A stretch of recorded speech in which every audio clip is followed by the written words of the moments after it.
যে a varies as 1/b ছিল, সেখান থেকে a equal to c into 1/b হলো, ঠিক আছে, দিয়ে সেখান থেকে ab ইকুয়াল টু c হলো, ঠিক আছে। তার মানে ab হচ্ছে কনস্ট্যান্ট, তার মানে ab যা হবে তাই, দুদিকে ab সেম হবে, তাই তো। কেন এটা দেখালাম সেটাও বুঝতে পারবে, এটা एग्जांपल দিয়ে, সেটা যে তোমার অ্যানসারটা ঠিক হচ্ছে কিনা সেটা মেলানোর জন্য এই প্রসেসটা তোমাকে করে দেখতে হবে। এবার তোমাদের ওখানে যে एग्जांपल আছে एग्जांपल 7, ঠিক আছে, एग्जांपल 7 এ কি লেখা আছে? লেখা আছে 6 pipes are required to fill a tank in 1 hour 20 minute, মানে 1 hour 20 মিনিট লাগে 6টা পাইপ যদি একটা ট্যাঙ্কে ফিল করে। কিন্তু যদি বলে how long will it take if only 5 pipes of the same type are used, যদি বলে যে 5টাই পাইপ হবে, মানে একটা পাইপ কমিয়ে দিল, তাহলে তো টাইম বেশি লাগবে, তাই তো। আচ্ছা, তাহলে বলেছে how long it will take, মানে টাইম কত লাগবে বলেছে, তো এটাকে রাইট সাইডে নিয়ে যাও, ঠিক আছে। আচ্ছা, তাহলে হচ্ছে এখানে লেখা হচ্ছে, এখানে হচ্ছে হবে হচ্ছে পাইপস, আমি আগে দেখিয়ে দিই, তুমি লিখবে, ঠিক আছে, পাইপস। আর এখানে বলেছে টাইম, টাইমটাকে আমরা মিনিটে কনভার্ট করব, ঠিক আছে।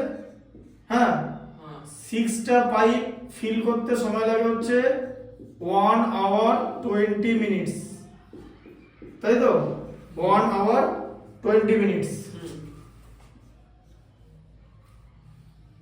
তারপরে কত হলো 1 into 60, তাই তো, আওয়ারকে 60 দিয়ে মাল্টিপ্লাই করলে মিনিট প্লাস 20, তাহলে কত হলো 60 প্লাস 20 মানে 80 মিনিটস,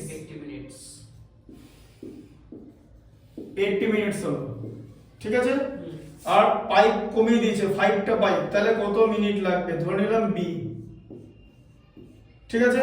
তাহলে পাইপ যদি কমিয়ে দিই তাহলে তো জল ভরতে বেশি সময় লাগবে, তার মানে হচ্ছে ইনডিরেক্ট রিলেশন, ঠিক আছে, বা অপোজিট রিলেশন। তাহলে এখানে কি হচ্ছে অপোজিট রিলেশন, এই কথাটা লিখতে হবে,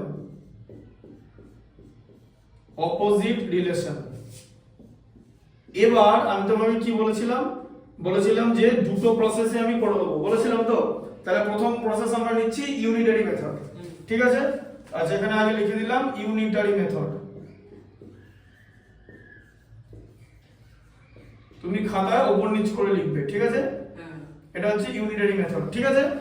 তাহলে এবার এরকম লেখো 6 pipes took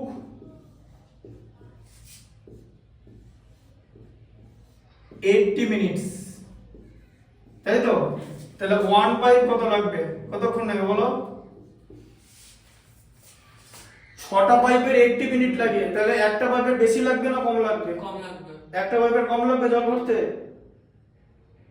পাইপ কমিয়ে দিল, ভালো করে, এটা কিন্তু ডাইরেক্ট রিলেশন নয়, ভালো করে বোঝো। 6টা পাইপের 80 মিনিট লাগে, তাহলে আমি যদি মাত্র একটা পাইপ ইউজ করি তাহলে তো আমার অনেকক্ষণ লাগবে জল ভরতে, তাহলে একটা পাইপে বেশি লাগবে তো। ইউনিটারি মেথডে কিন্তু বেশি কমের ব্যাপারটা বুঝতে হবে, আচ্ছা, তাই তো। তাহলে একটা পাইপে বেশি লাগবে তো, বেশি হলে কি করতে হবে, একটা পাইপ বেশি লাগবে, আমি কম ভাবছি। হ্যাঁ, একটা পাইপে তো বেশি লাগবে, মানে জল ভরতে বেশি সময় লাগবে ট্যাঙ্ক ফিল করতে। It will take more time to fill the tank if we use 1 pipe instead of 6 because there is an inverse proportion or opposite relation. তাহলে একটা পাইপের বেশি লাগবে, তাহলে বেশি হলে আমরা কি করি, অফ কোর্স ইনটু, হ্যাঁ, কি কাকে কি ইনটু করবে, 80 into 6 হয়ে যাবে, হ্যাঁ, তাই তো। আচ্ছা, এবার ইউজ করতে বলেছে 5টা পাইপ, তাহলে আমার একটা পাইপের যদি এতক্ষণ সময় লাগে 5টা পাইপের সময় বেশি লাগবে না কম লাগবে? কম লাগবে। কম লাগবে 5টা পাইপ ইউজ করলে, তাই তো। কম লাগলে কি করব, 5টা নিচে ডিভাইড হয়ে যাবে, তাই তো।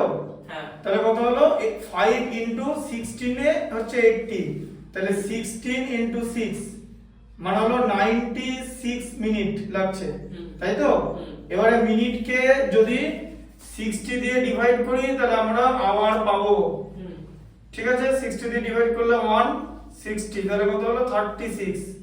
তাহলে 1টা মানে যেটা কোশ্চেন বেরোবে সেটা হচ্ছে আওয়ার, আর যেটা রিমাইন্ডার বেরোবে সেটা হচ্ছে মিনিট, ঠিক আছে। ওটাকে আবার রিমাইন্ডার বলে দিও না, হ্যাঁ, ওটা রিমাইন্ডার, ঠিক আছে।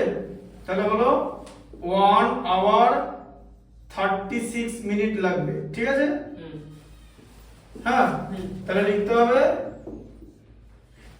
it will take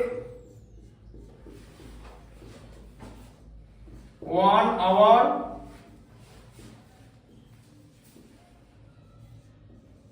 36 মিনিটস, ঠিক আছে? বুঝতে পারলে? হ্যাঁ। আচ্ছা, এরপর আমি কি করব, এখান থেকে আমি প্রপোর্শন মেথডে যাব, তাই তো? আমি প্রপোর্শন বানাবো। তাহলে বলো প্রপোর্শন কি বানাবো? এই যে দুটো জিনিস আছে, এই যে এটা 80, তাহলে কি বললাম, প্রপোর্শন একটা এরকম ডিরেক্ট হবে আর একটা এরকম হয়ে যাবে, তাই তো? তাহলে কি হবে, 6:5 হলো, তাই তো? হ্যাঁ। ডাবল ইস টু কি হবে, b:80, তাই তো? হ্যাঁ। আচ্ছা, এবার এটা কোন মেথডে করবে বলো? ডিভিশন মেথডে করতে পারো, ডিভিশন মেথডে করতে পারো, আবার মাল্টিপ্লিকেশন মেথডে করতে পারো। তাহলে কি কোন মেথডে করবে বলো? মাল্টিপ্লিকেশন। আচ্ছা, মাল্টিপ্লিকেশন করলে 6 এর সঙ্গে কার মাল্টিপ্লাই হবে? 6 এর সঙ্গে b এর। ঠিক করে বলো মাল্টিপ্লিকেশন প্রসেস। 6 এর সঙ্গে 80। হ্যাঁ, 6 * 80 হ্যাঁ, ইকুয়াল টু 5b, তাই তো? তাহলে b ইকুয়াল টু কত হয়ে যাবে, 6 * 80 বাই 5। 5টা তো এখানে মাল্টিপ্লিকেশন ছিল, ডিভিশন হয়ে যাবে। মিলছে? ওখানে মিলেছে, এসেছে একই জিনিস। 8 * 6 বাই 5 হ্যাঁ, একই তো? তাহলে 5 হচ্ছে 16, প্রসেস আলাদা কিন্তু একটা কমন জায়গায় গিয়ে মিলে যাবে দুটো প্রসেস। তাহলে এটা হলো 96 মিনিটস, ঠিক আছে? এবার মিনিট কি আওয়ার কি করে করবে, আগে 1 আওয়ার বার করে নাও, কারণ 96 হচ্ছে 60 থেকে বেশি, দিয়ে 96 থেকে 60 মাইনাস করে দেবে, যেটা থাকবে সেটা হচ্ছে মিনিট। এই যে 1 আওয়ার 36 মিনিট। প্রসেসটা বুঝতে পারলে? আচ্ছা আচ্ছা, ওই একটু অন্য ধরনের যা। হ্যাঁ, ওটা যেমন ভাগ করলাম, এটা আমি দেখো, আমি ম্যাথসের মধ্যে আমার টার্গেট হচ্ছে বিভিন্ন রকমের স্মার্ট মেথড দেখানো স্টুডেন্টদের, যাতে স্টুডেন্টরা বিভিন্ন রকম ভাবে ম্যাথসটা করতে পারে, তাতে তোমার ধারণাটা ক্লিয়ার হবে। ওখানে ডিভাইড করলাম, বললাম যেটা রিমাইন্ডার আসবে সেটা হবে মিনিট, আর যেটা কোশ্চেনটা আসবে সেটা হবে আওয়ার। আর এখানে 1 আওয়ার নিয়ে নাও, 1 আওয়ার মানে 60 থেকে বেশি তো, তাহলে 60 নিয়ে নিয়েছো কত, মানে তো মাইনাস করে দিচ্ছো, দিয়ে বাকিটা পড়ে থাকলো 36, সেটা হচ্ছে মিনিট। বুঝতে পারলে? তাহলে লিখতে হবে ইট উইল টেক, তাহলে এবার আমার এখানে একই অ্যানসার, যে ইট টুক 1 আওয়ার 36 মিনিটস। বোঝা গেল? ঢুকলো মাথায় জিনিসটা? দুটো প্রসেস। তুমি কি এটা কি করবে বলো, এটা এখন এখানে লিখে নেবে না ভিডিও থেকে বাড়িতে গিয়ে লিখবে, তোমার ব্যাপার। এখনই লিখে নিই। ভিডিও আমি রাত্রেবেলা দেবো, পোস্ট করব, ঠিক আছে? এখনই লিখে নাও, অসুবিধা কি? তবে কিন্তু ভিডিওটা দেখবে, হ্যাঁ, যাতে ভালো করে বুঝতে পারো। এখানে দুটো প্রসেসে করে দেওয়া হবে, ইউনিটারি মেথডও করে দেওয়া হবে। তবে বললাম তো ইউনিটারি মেথডও কিন্তু এখানে যেরকম অপোজিট প্রপোর্শন বানাতে হবে, তেমনি ইউনিটারি মেথডও কিন্তু বুঝে করতে হবে, যে আমার যদি 6টা পাইপের জায়গায় একটা পাইপ লাগে, তাহলে তো আমার তো অনেক সময় বেশি লাগবে। এখানে বেশি মানে মাল্টিপ্লিকেশন, আর কম মানে হচ্ছে ডিভিশন। বোঝা গেল? এটা করে নাও।